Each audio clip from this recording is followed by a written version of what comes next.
रहमान रहीम अस्सलामुअलैकुम नाजरीन। औरंगज़ेब खान एक दफ़ा फिर जेड स्पोर्ट्स के प्रोग्राम क्रिकेट विद गपशप के साथ अपने इकबाल के साथ हाजिर खिदमत है। आज इंडिया का मैच साउथ अफ्रीका से था और जो इंडिया ने साउथ अफ्रीका की धुनाई लगाई है तो बहुत ही ज़बरदस्त थी। जिस तरह से उन्होंने 243 रन से मैच जीता है, पाकिस्तानी यकीनन खुश होंगे कि 228 रन से उनसे हारे थे, तो हम ये कह सकते हैं कि चलो हम फिर भी मोर रिस्पेक्टेबल रहे देन साउथ अफ्रीका। बात यह है कि समझ में नहीं आ रहा जिस तरह से परफॉर्म इंडिया कर रही है, कभी ना देखा ना कभी सुना ना कभी समझा। इस तरह से 8 मैच कंटिन्यू जीते हैं और हर मैच बहुत कन्विंसिंगली जीता है। कोई भी ऐसा मैच नहीं हुआ जिसमें इंडिया का किसी टीम ने थोड़ा बहुत भी मुकाबला किया हो। ये चीज़ दर्शाती है, ये चीज़ बताती है कि इंडियन टीम इस वक्त राइट नाउ इस वर्ल्ड कप में अनबीटेबल टीम है। उनकी बॉलिंग देख लें, उनकी फील्डिंग देख लें, उनकी बैटिंग देख लें, उनकी कैप्टनसी देख लें, हर चीज़ ऑसम है, हर चीज़ और बिल्कुल बेहतरीन और राइट है, जो कि ये नज़र आ रहा है कि ये टीम मुझे जो है ना वो फाइनल जीतती हुई नज़र आ रही है। बहुत मुश्किल है इस टीम को पकड़ना। फैसल क्या कहते हैं आप? बहुत शुक्रिया के साथ औरंगज़ेब, बिल्कुल सही कहा आपने। देखें, अब जो क्रिकेट देखी जा रही है, जो इंडिया जिस अंदाज में खेल रहा है, ऐसा लग तो यही रहा है कि वर्ल्ड कप इंडिया जीत जाएगा और जो चाह रहे हैं वो हो रहा है। बैटिंग में, बॉलिंग, जिस तरह से भी फील्डिंग इतनी अच्छी कर रहे हैं, कैचिंग इतनी अच्छी हो रही है उनकी। किसी प्लेयर को वो अच्छे अच्छे नाम के प्लेयर्स हैं, बड़े बड़े नाम हैं जिनके। आज डिकॉक आउट हो गया। मतलब इतनी ज़बरदस्त किस्म की जो क्रिकेट है वो इंडिया ने इससे पहले कभी भी नहीं खेली, जो चीज़ नज़र आ रही है। इंडिया ने इससे पहले वाकई इस तरह की क्रिकेट नहीं खेली। आज जिस तरह से उन्होंने 332 रन किए हैं, बहुत सुकून से किए हैं। विकेट स्लो साइड पे थी, विकेट थोड़ी टर्निंग ट्रैक था, इसलिए उन्होंने शमसी को भी शामिल किया था। लेकिन आज बहुत ही बेहतरीन बैटिंग का मुजाहरा किया अपनी 35वीं सालगिरह के मौके पर विराट कोहली ने। जिस तरह उसने सुकून से 121 बॉलों पे 101 किए हैं, तो साबित करती है कि कोहली ग्रेटेस्ट प्लेयर है इस वक्त दुनिया का। तेंदुलकर का 49 इनिंग्स का 49 सेंचुरीज का रिकॉर्ड बराबर किया है। डिफरेंस देखें आप, तेंदुलकर ने 452 मैचेस में ये इतनी सेंचुरियां की हैं, इसने 277 मैच में इतनी सेंचुरियां की हैं, जो कि साबित करता है कि विराट कोहली भी किसी से कम नहीं है। फैसल क्या कहेंगे विराट कोहली की इस आउटस्टैंडिंग परफॉर्मेंस के बारे में? Aurangzeb, this is a huge difference between these two matches का जो है वो तो अभी विराट तो मुझे लगता है 2-3 साल और खेल गया और अगले वर्ल्ड कप हो सकता है खेल भी जाए, और अगर नहीं भी खेला तो मुझे ऐसा लगता है कि 70-75 सेंचुरियां तो बना ही देगा। एक ग्रेटेस्ट एवर प्लेयर है, इसमें कोई नो डाउट। इसमें कोई शक नहीं है कि जिस तरह से विराट की अभी फॉर्म लगी हुई है, खास तौर पे इस वर्ल्ड कप से भी थोड़ा पहले से, तो विराट ने अपने इंटरव्यू में कहा है कि लोग मेरा मवाजना तेंदुलकर से करते हैं, जो कि बिल्कुल भी सही नहीं है। वो हमारे हीरोज़ हैं, उनको देख के, उनको जो है वो खेलते हुए हम देख के बड़े हुए हैं। वो यकीनन अपने घर पे टेलीविज़न पे देख रहे होंगे, तो मैं जो हूँ वो बहुत ज़्यादा उनका शुक्रगुजार हूँ। बहुत ज़बरदस्त प्लेयर हैं दुनिया के, इसमें कोई शक नहीं है। और इसमें कोई शक भी नहीं है फैसल कि तेंदुलकर का एक अपना करिश्मा था, एक अपना एक एरा था उसका, जो बहुत ही आउटस्टैंडिंग एरा रहा है। बहरहाल दोबारा मैच पे आते हैं। फैसल, जिस तरह से आज रविंद्र जडेजा ने 5 आउट किए हैं यार, फैसल वो बोल्ड किए उसने 4 उसमें से, और वो जो बॉलिंग कर रहा है ऐसा लग रहा है कि वो एक बहुत ही कोई क्या कहना चाहिए, जस्ट लाइक अ रोबोट। क्या कहते हैं आप? देखिए, मैच जब वर्ल्ड कप शुरू हो रहा था तो सबसे पहले जो हमने कमेंट्स दिए थे उसमें पाकिस्तान का जो मैच था इंडिया के साथ, तो उस वक्त भी मैंने आपसे ये कहा था कि जडेजा जो है वो बेहतर बॉलर साबित हो सकता है, क्योंकि जडेजा बहुत चालाक बॉलर है, एक he is a very clever cricketer. और फैसल, आपके एनालिसिस पे तो कोई दो राय है ही नहीं ना, आप तो माशाल्लाह। और पहले मैच में भी उसने परफॉर्म किया था। अच्छा, स्टार्ट देखिए औरंगजेब, सबसे अहम चीज होती है कि जब आपकी शुरुआत अच्छी हो जाए ना तो उसकी एंडिंग भी अच्छी हो जाती है। बिल्कुल सही कह रहे हैं। तो शुरुआत में उसने ब्रेक थ्रू किया। एक आप ये देखिए कि बीच में कभी ऐसा लगता है कि जडेजा खेल रहा है, क्योंकि बहुत अच्छे अच्छे प्लेयर्स इस वक्त इंडिया से खेल रहे हैं, लेकिन उनका एक बहुत की प्लेयर है जडेजा। सही, जडेजा बहुत की प्लेयर है और वो एक टूल्स के तौर पे उसको यूज करते हैं। जहां विकेट इसकी कंडीशन की होती है, अब आप देखिए अनप्लेएबल बॉल था, आप पहली विकेट देखें, गेम पढ़ कहा रहा है कि बैट्समैन खेल नहीं रहा है, लेकिन गेंद मतलब शार्प टर्न भी नहीं हुआ, स्लो टर्न है, लेकिन इतनी आसानी के साथ, मतलब बहुत ही जिसे कहेंगे this is a comprehensively delivery. अच्छा फैसल, एक बात समझ में नहीं आई, साउथ अफ्रीका पहले बैटिंग में ऐसा लगता है उनसे कोई तगड़ा प्लेयर नहीं है, उनके पास जितने तगड़े प्लेयर हैं उनसे तगड़ी कोई टीम नहीं है। सेकंड इनिंग में चाहे वो पाकिस्तान के अगेंस्ट हो, चाहे वो नीदरलैंड के अगेंस्ट हो, चाहे वो ये वाली इनिंग्स हो इंडिया के अगेंस्ट, ये सेकंड इनिंग का क्या मंत्र है, क्या प्रॉब्लम है इनको? औरंगजेब कहीं ऐसा तो नहीं जय श्री राम का कोई काम हो रहा हो, लेकिन मसला ये कि और ये ऐसा है कि इंडिया किसी से पढ़वा के आया हो, फुकवा के आया हो, तो अब इंडिया जिस तरह खेल रहा है, मैं आपको हकीकत बताऊं, we have never seen ever like this kind of cricket. India जो क्रिकेट खेल रहा है, इंडिया तो वाकई ऐसे खेल रहा है। आप ये देखिए कि साउथ अफ्रीका जो 428 रन और जो 398 रन और 380 वो टीम 89 रन पर आज आउट हो जाए, तो आप ये देखें कि किस तरह की कंडीशन नजर आ रही है। तो मुझे तो ऐसा लग रहा है कि हमारी कराची में एक जगह है जिसका नाम लांडी में है, उसको 89 कहते हैं, वो पता नहीं आपने कहा था, मुझे कहा, मैंने कहा चले 89 रन पे। बहरहाल बहुत बेहतरीन परफॉर्मेंस है, इंडिया को बिल्कुल दाद देनी पड़ेगी जिस तरह से उन्होंने इस टूर्नामेंट को खेला है। कोई भी किसी भी तरह से बड़े बड़े एनालिस्ट, बड़े बड़े एक्सपर्ट, कोई भी नहीं ये समझ सकता था कि इंडिया की टीम इस तरह से जो है वो हर टीम को डिमोरलाइज कर देगी, हर टीम को डिस्ट्रॉय कर देगी। बहरहाल अब फैसल बात करते हैं, कल का मैच जो है वो श्रीलंका वर्सेस बांग्लादेश है। ये मैच बांग्लादेश के लिए भी उतना ही अहम है जितना श्रीलंका।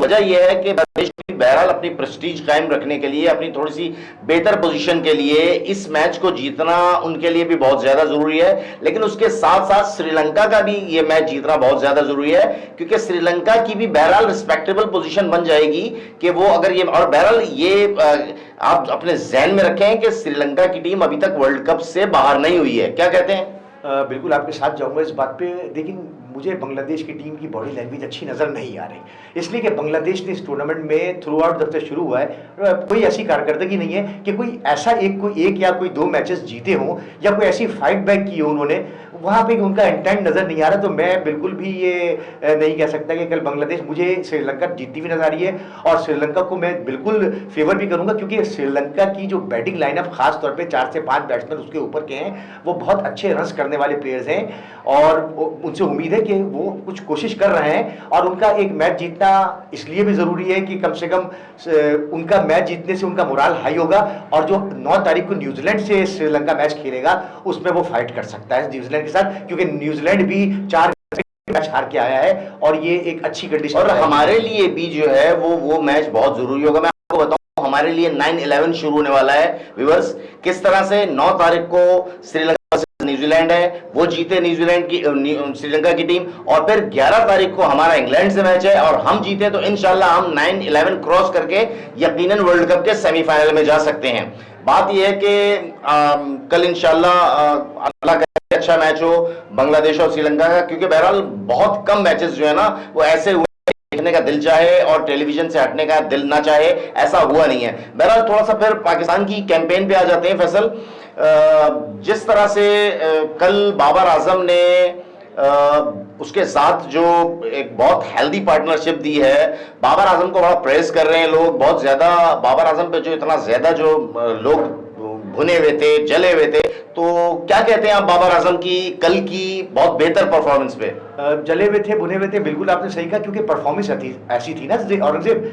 देखिए आप परफॉर्म करेंगे तो हम तो आपकी हमेशा फेवर में बात की, जब भी हमने कोई कमेंट्स दिए उसमें यही कहा है कि आप इस पर एक बहुत जबरदस्त किस्म के प्लेयर हैं, आपका मुकाबला विराट के साथ किया जाता है, और आपने कल एक बैटिंग भी बहुत अच्छी की, बहुत तजुर्बे से आपने बैटिंग की, आप फकर के साथ खेलते गए, उसको वो अपनी हिटिंग करता रहा, शॉट्स मारता रहा, आपने एक रन रेट को भी लेके चलते रहे, सबसे अच्छी ये होती है। लेकिन आपने इसको कंटिन्यू रखना है, आपने अपनी ये कोशिश जारी रखनी है, जहां आपको मैचेस मिले, जहां आपको रास्ता मिले वहां आपने अवेयर करना है, और इसी तरह से बैटिंग करनी है ताकि पाकिस्तानी भी खुश हो और दुनिया में भी। अच्छा फैसल ये बताइए कि आपने जो है वो उसको समर अप किया है। बहरहाल बात ये है कि बाबर आजम जो है वो बहरहाल उस फ्रेम ऑफ माइंड से निकला है जिस तरह से दूसरे मैचेस खेले उसने, यकीनन बाबर आजम को आने वाले मैच में। अच्छा फैसल मैं आपसे ये सवाल कर रहा हूं कि क्या आप समझते हैं कि पाकिस्तान को बेहतर टीम खिलानी, बेहतर 11 जो है वो ग्राउंड में दाखिल करनी चाहिए। देखिए मैं आपको एक चीज़ ये बताऊं, ये मेरी ओपिनियन है। देखिए औरंगजेब, हम भी ये देखें ना, क्रिकेट के हवाले से अगर बात करेंगे तो देखिए हर टीम में ये होता है कि अचानक से कोई ऐसा प्लेयर आ जाता है जिसको किसी ने देखा ना हो। अब आप एक शादाब के चक्कर में लगे हुए, आपको शादाब की इस वक्त जरूरत नहीं है, मैं ये समझता हूं। अभी आपका एक मैच है, आप क्या उस मैच में आपको 100 के मार्जिन से जीतना भी है तो आपको एक बहुत ज्यादा एफर्ट्स करने की जरूरत है इस मैच में इंग्लैंड के खास तौर पे। आप क्या उसको इंटैक्ट नहीं कर सकते? आप किसी तरह से उसको इंजर्ड शो करके अबरार को एक चांस दे दें। आपने वसीम को चांस दिया, बेहतरीन परफॉर्मेंस दी वसीम ने, अगर आप उसको पहले खिलाते तो हो सकता था कि हम 2 मैचेस जीत जाते। वसीम ने जिस तरह से बॉलिंग की है, आप कोशिश आपने की, आपने फखर जमान को लेकर आए, फखर जमान ने 2 मैचों में 18 छक्के मारे। जो लोग हैरान और परेशान है कि ये इसको क्या हो गया है, इंडियन कमेटी तो नहीं है कोई, ये किस तरह से मार रहा है भाई, ये क्या शॉटें मारता है, जिधर देखो वहां, और ये छोटे छक्के तो मारता ही नहीं है, ये तो बहुत लंबे लंबे छक्के मारता है। तो कहने का मकसद सारा ये है, आप अपनी टीम में बेहतरीन लाएं। अचानक से जैसे सरफराज डिसीजन मेकिंग करता था, अचानक से उसने एक मैच में इंग्लैंड के खिलाफ रोमान रईस को खिलाया था। आप सोच भी नहीं सकता था कि वो रोमान रईस को लेकर आ जाएगा। तो कोशिश ये करें, आप भी कोई ऐसा करिश्मा करें कि जैसे हम लोग भी हैरान हो जाए कि आज ये क्या डिसीजन ले लिया। अच्छा फैसल, बहुत अच्छी बात की आपने। देखिए वक्त आ गया है कि हमें फखर जमान को T20 में भी ओपनर भेजना चाहिए, चाहे किसी भी प्लेयर की जगह, बाबर की जगह, रिजवान की जगह, और वनडे में भी उसको बिल्कुल कंटिन्यू खिलाएं, क्योंकि ये वो प्लेयर है कि जो 10 मैच खेलेगा तो 2 मैच सिंगल हैंडेडली आपको जितवाएगा। पाकिस्तान के पास फिलहाल ऐसा कोई भी प्लेयर नहीं है लाइनअप में, ये बहुत जरूरी है। दूसरा ये एक, मैं फैसल आपसे थोड़ी सी गुफ्तगू करूंगा, वो कि इंडिया की टीम 8 मैच जीती है, बहुत मेहनत की है, सबसे अलग टीम नजर आई है। सेमीफाइनल में आके ये टीम अगर हार जाती है, आप मुझे बताएं ये बेहतर होगा?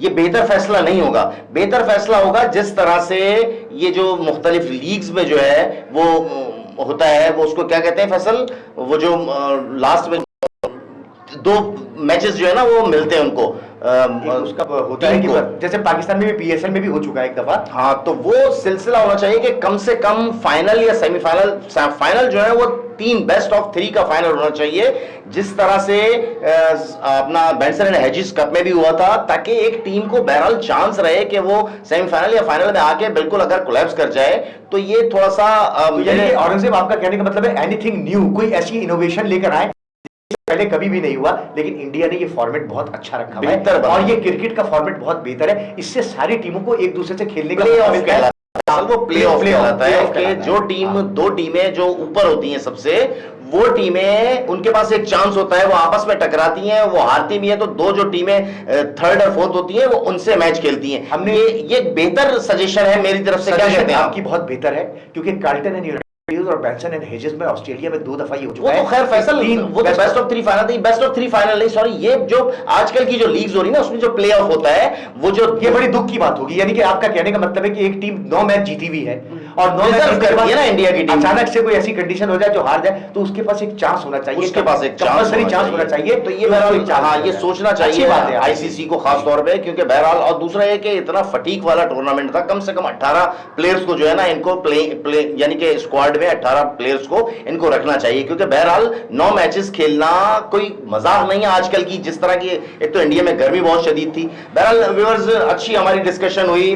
व्यूअर्स, आपको पता है कि हम जो है वो अपने चैनल हमारा है, इसमें यकीनन आपको जो है मदद करनी पड़ेगी। मदद से मुराद ये कि हमारा जो है वो हमें व्यू करें, और दूसरा ये कि अपना बहुत बहुत खास तौर पे उन लोगों का जो सफेद पोश हैं, जो किसी के आगे ना हाथ फैला सकते हैं, ना किसी के आगे सवाल कर सकते हैं। अल्लाह हाफिज।